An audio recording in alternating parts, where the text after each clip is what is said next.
single day.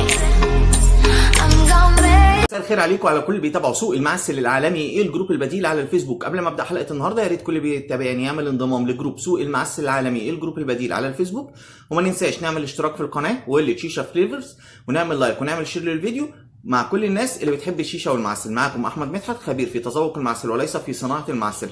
حلقه النهارده هتكلم عن طعم التفاحتين، ولكن تفاحتين مختلف كتير.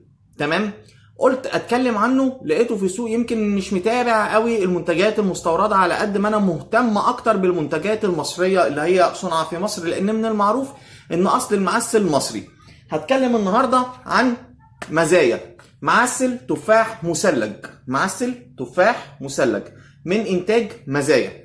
مكتوب عليها هنا تبغ فرنسي. الناس اللي بتشوفني من بره مصر وخصوصا من الاردن، حابب بس اقول ان دي النسخه اللي بتجيلنا مصر انتاج شركه الزوراء الصناعيه، صنع في الاردن. تمام، وطبعا مكتوب هنا فور اكسبورت او اللي هي للتصدير، يعني ده النسخه دي بتنزل مخصوص بتتعمل علشان تروح بره الاردن. طيب، معسل تفاح مثلج فروزن ابلز مولاسز. تمام، هنجربه ونشوفه هل يستحق نجيبه ولا ما نجيبهوش. طعمه عامل ازاي؟ طعم التلج اكتر ولا طعم التفاح ولا طعم التلج مدي على نعناع؟ انا مش عارف. تعالوا نجرب مع بعض ونشوف ايه الاخبار. تمام، هو ده طبعا التغليف بتاع مزايا المعروف. تمام، وطبعا من المعروف المزايا عامه الفرمه بتاعته يعني الفرمه كويسه. المعسل ذات نفسه بيجي مفروم كويس، فخلينا نجرب ونشوف المعسل ايه اخباره. هو الريحه، لا هي ريحه تفاحتين ومعاها برضو في نفس الوقت ريحه التلج. تمام، احنا دلوقتي كده زي ما بنقول عملنا الحجر، او زي اخواتنا العرب اللي دايما بنقولوا عبينا الراس. ف تعالوا نشوف ايه اخباره ونشوفه عامل ازاي. بالنسبه بس لسعره، العبوه دي 50 جرام يا جماعه، عامله 25 جنيه في السوق المصري. تمام، طيب الناس اللي في الاردن ممكن يقولوا لي سعره عندنا او عن يعني في البلاد العربيه او في الاردن اقل. حابب اقول وارد ان هو فعلا يبقى اقل، انا الصراحه مش عارف هو سعره عندكم كام، ولكن طبعا وارد ان هو يكون اقل لان احنا عندنا في مصر بنستورده، فمن الطبيعي انتوا عندكم المعسل لازم بيبقى سعره ارخص لان انتوا البلد المصنعه لمعسل مزايا. تمام، انا هجرب ونشوف وهل يستحق الشراء ولا لا. معسل تفاح مثلج.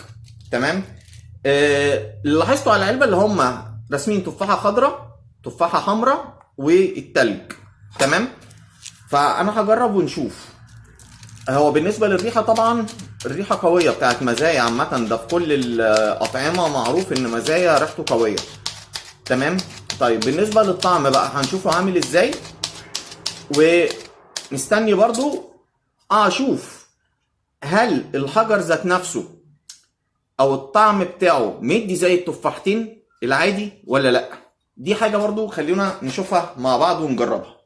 الناس اللي بتتابعني كالمعتاد عارفه ان انا بستخدم فحم عادي مش فحم مكعبات. خلينا نشوف مع بعض.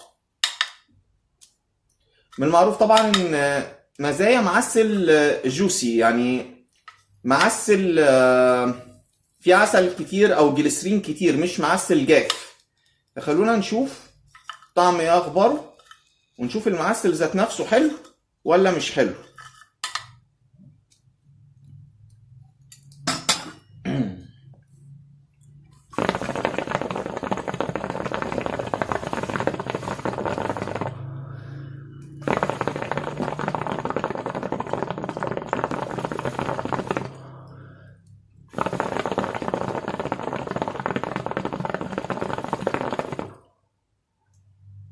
طب هو واضح ان انا برضو محتاج ازود شويه، نزود فحم. هنزود دلوقتي كده ونشوف.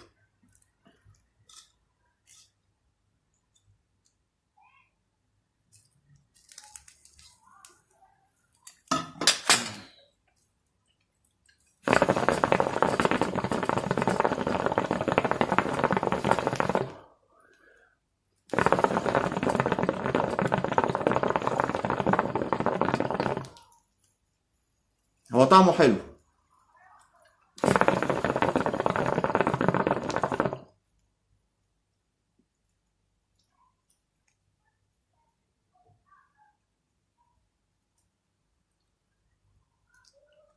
طيب هو طعم التفاحتين فيه ضعيف شوية، او طعم الناس اللي بتشرب تفاح هو ضعيف فيه شوية.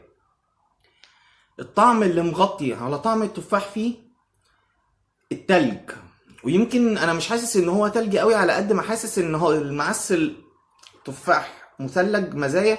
حاسس ان هو تفاح نعناع، مش تفاح متلج، يعني انا حاسس ان هو نعناع مش تلج.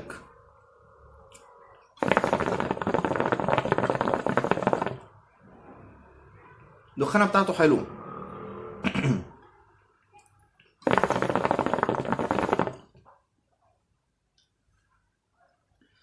لا هو طعم النعناع، هو طعمه نعناع بصراحه.